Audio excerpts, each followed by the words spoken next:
Welcome back to Right on the Edge.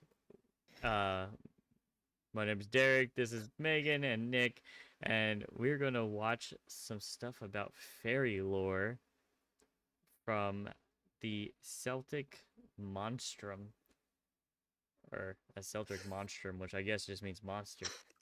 Yep.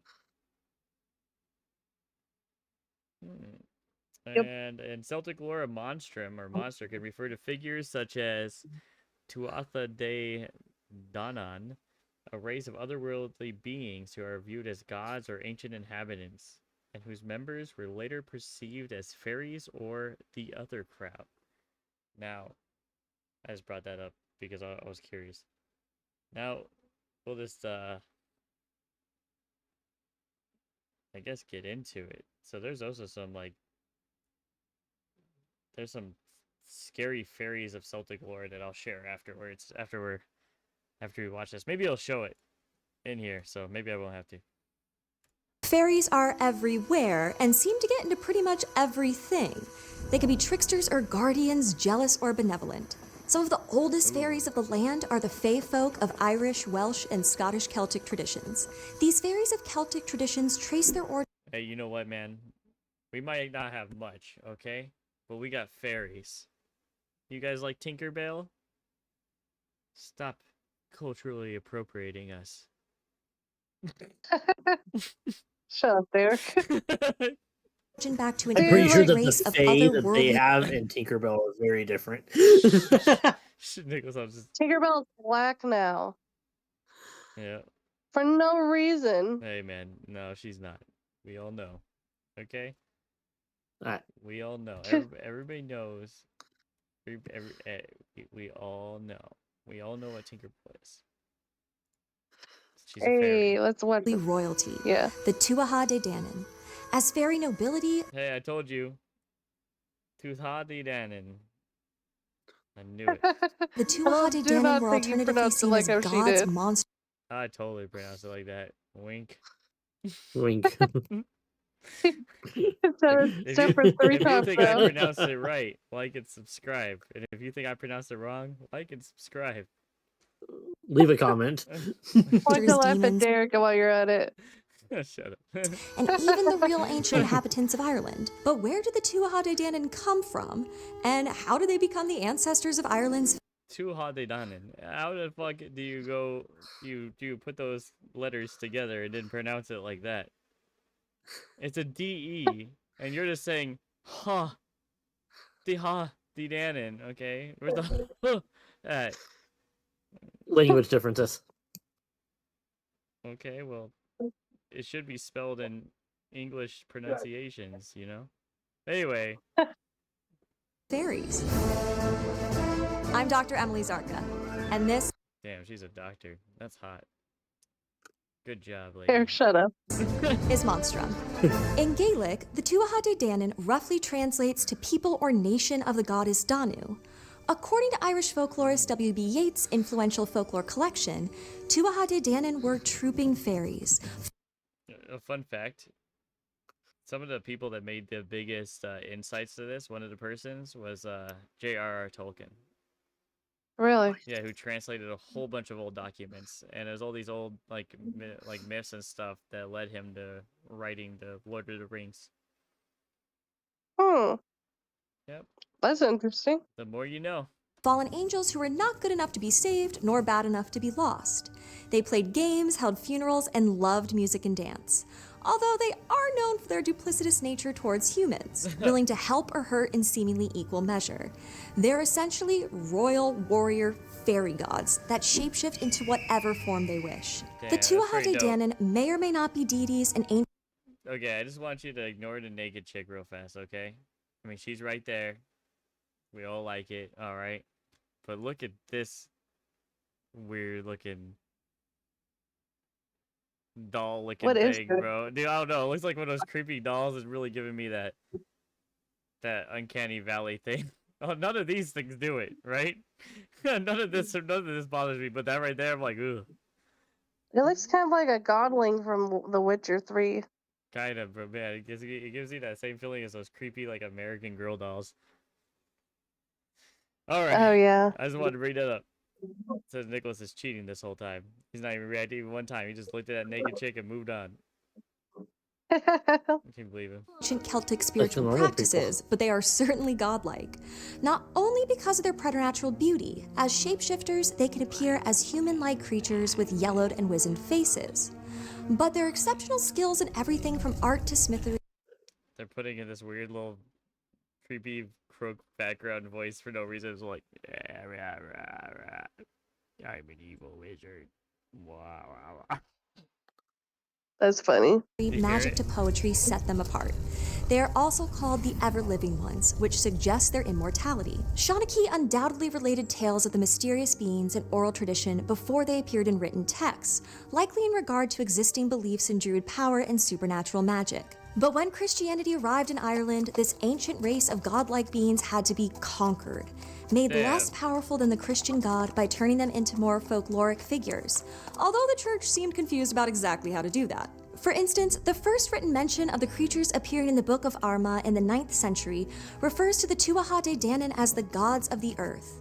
They are said to have descended from heaven on great clouds, cast out for their knowledge. Weird. Yet in the 10th century, Christian scribes like Ichit Ua Flynn began to question what he called phantoms, unsure if they were of demonic or human origins.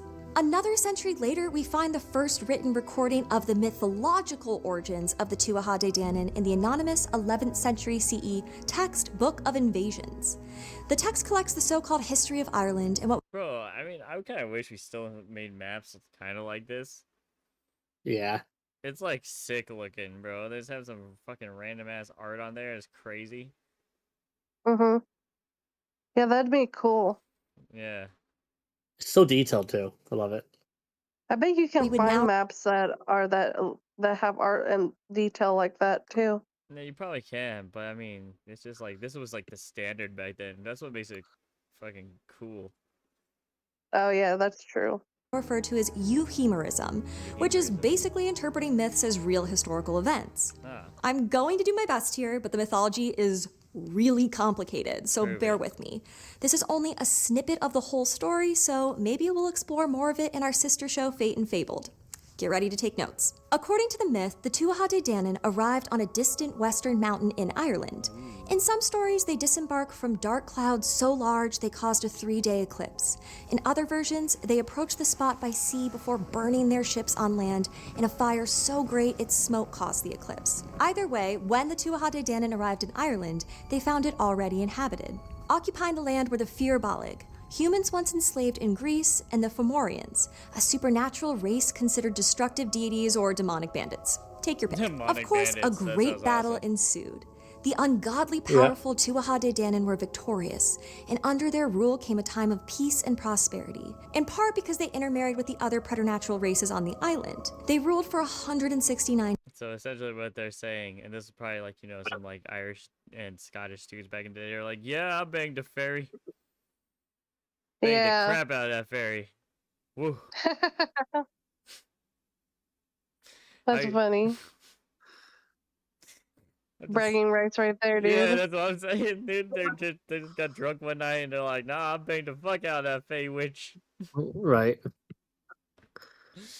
years until We the mortal obviously did this. Milesians arrived. Yeah, no. Even with their magic, the Tuatha De Danann could not defeat these humans. Damn. After the conflict, the surface of Ireland went to the mortals, the underground or other world to the ever-living ones. The surviving Tuatha De Danann fled to their new home through ancient hills, barrows, and burial mounds called Sheed.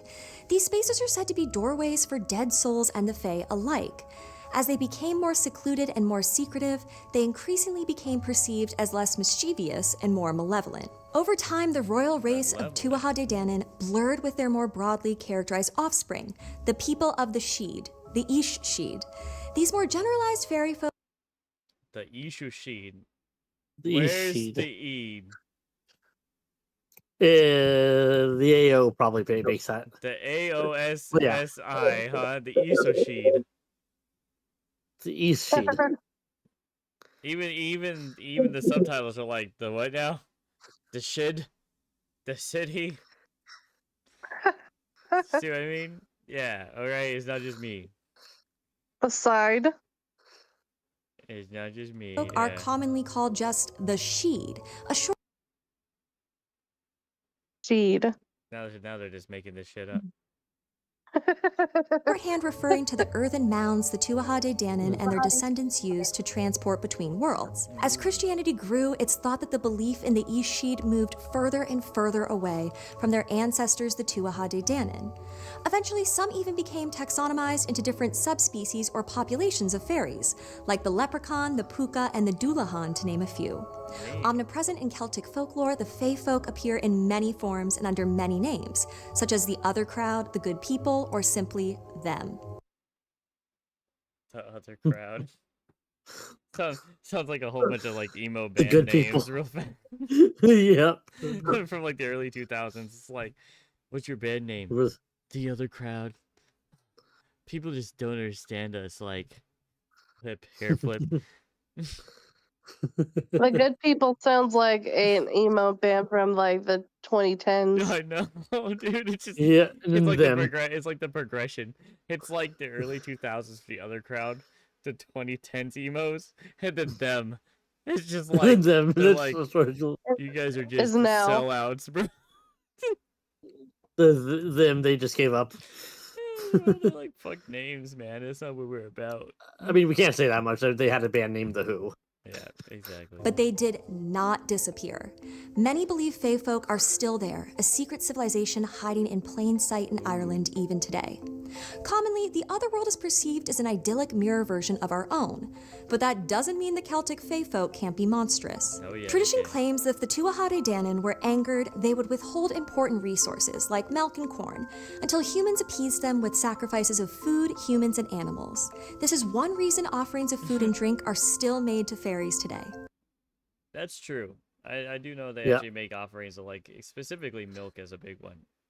Yeah. And I don't remember if it's this culture, but in one culture there's like the little doors too for gnomes.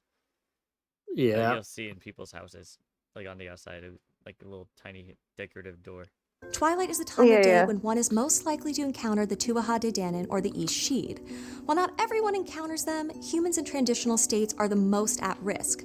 Pregnant women and their babies, nursing mothers, those starting puberty, and the sick. The East Sheed also happen to be rather fond of what we would think of as kidnapping. Horses, wildlife, livestock, humans. It's Yep. not kidnapping, they're just borrowing. They're making away with them. Don't worry about it. If I could edit, I'd put like that fucking that SpongeBob reference in there. We stole a balloon. The good people are known to carry off lives from the human world. Sometimes they even switch in a replacement of their own. When humans are swapped, they are said to be replaced by a changeling, weak, sickly fairies that look identical to the humans they replaced, thanks to those ancestral shape-shifting powers. But they're weak and sickly. Yeah, I heard this though. I think I watched a movie about something like this with one of the changelings and how the person had like disappeared. They just stopped doing anything and became like near comatose or whatever. It's very interesting. Yeah. While cruel This and even folklore. violent, What does that mean? Oh, I said it's very interesting, this folklore, and I didn't have anything else to add to it, so I'm they sorry. also have No, a sense you're of good. I justice thought I and can just be missed something. incredibly helpful to humans. To quote Yeats again, they are good to the good and evil to the evil. Like in The Storyteller at Fault. A human king storyteller encounters what appears to be a lanky old beggarman with a wooden leg in his garden. The strange old man offers to play a dice game with the storyteller, who agrees to a wager of 100 pieces of gold. The storyteller loses and loses again and again, his wagers becoming more dramatic. From his horses to his hounds and eventually even his wife, he loses everything. Finally, the storyteller Bro loses his own wife, Dyson, man. He just couldn't stop. He's like, just one more round, guys. I'm good for it. I'll make it all back. Yeah. You know I'm good for it. wages the only thing of value he has left, his own life. He, of course, loses. The old man pulls out a long cord and a wand from his pocket, revealing he is one of the other people, Damn. and asks the storyteller what kind of animal he would like to be turned into. The storyteller I want to be a banana. That's not an animal. Oh, dang. Our DNA of an animal. Yeah, some of it anyway. storyteller chooses a hare, and without delay, the supernatural being throws the cord around him and strikes him with the wand, transforming human into hare. Chased by his own hounds, the Ishid takes pity upon him and turns him back into a human. He even allows the storyteller to accompany him unseen as he tricks more humans and performs great magical feats. On Damn, dude. I'd be like, all right, let's do it. This guy, I like how this guy just uses this other dude like as a pawn. He's like, yeah, I'm going to torture you, but in return, I'm going to need you to get more fellows to bet with me, and I can turn them into animals too. No, And no, that's not what the story That's said. not what he said. Yeah, no. I'm He said so. Anyway, so he turned the guy into a rabbit, right? And he was chased by his own dogs. Well, the fairy decided to have mercy on him, and then Yeah. say, Okay. "Yo, bro, no hard feelings. Why don't you come and watch me go and play tricks on everybody, and you can be invisible?" Oh, that's what. Yeah. Okay, He's he like, was invisible. yeah. He's like, it's gonna be a lot of fun. Here, take this invisibility potion and watch me take this dude's pants off. Or Trick more something. people. Yeah. I thought he was invisible, and he was tricking that guy into getting like other people. Okay, Yeah. that makes more sense. his journey, the I heard Ishid all the offends the parts. I human just missed that last part. Look at that E-sheet again. There's no D in there. king, who orders him hanged. Again and again, the king's men hang the creature, seemingly killing him, but every time, he reappears unharmed, with someone the king values hanging from the gallows instead. Damn. The king finally shows the supernatural being respect, and appeased by his rational decision, the Ishid restores life to the men he had killed, and reveals his identity to the storyteller. He is not just any old Ishid, but Angus of the Bruff, one of the Tuatha De Danann. This story is typical behavior of the Tuatha De Danann and their offspring as a whole. Capable of great magic, including transfiguration, Angus is tricky and can be cruel, but he can also be fair. He reverses all the bad he does, but only when humans act respectfully. These stories help explain misfortune, illness, economic loss, even death. Performing small rituals to appease the good people, ward them off, or ask for their help gives humans a sense of control over that which cannot be controlled. It's comforting in a way. Perhaps that's part of the reason why stories of the Ishid continue to thrive even as their ranks changed. Renaissance artists, for one, were fond of depicting them. And in the late 19th and early 20th centuries, the Irish Renaissance or Celtic Revival meant that many of the older tales were finally written down. Irish folklore collectors like Yeats, Thomas Crofton Crocker, Lady Gregory, and Jeremiah Curtin preserved fairy stories and other tales of the supernatural in super print, making it possible for greater circulation of the narratives. Just look at all the fairy stories out there even now. Today, while fewer and I told you guys, Tinkerbell's one of us. Who? You saw the image. I saw the image. One of us. One of us. Even they agree. fewer Irish people will claim they believe in fairies, many still know of the superstitions and stories of the Ishid and the ancient Tuatha De Danann. Oral storytelling through narrative and song was, and still is, crucial to Irish culture. Go to any good pub in Ireland and that will become apparent very quickly.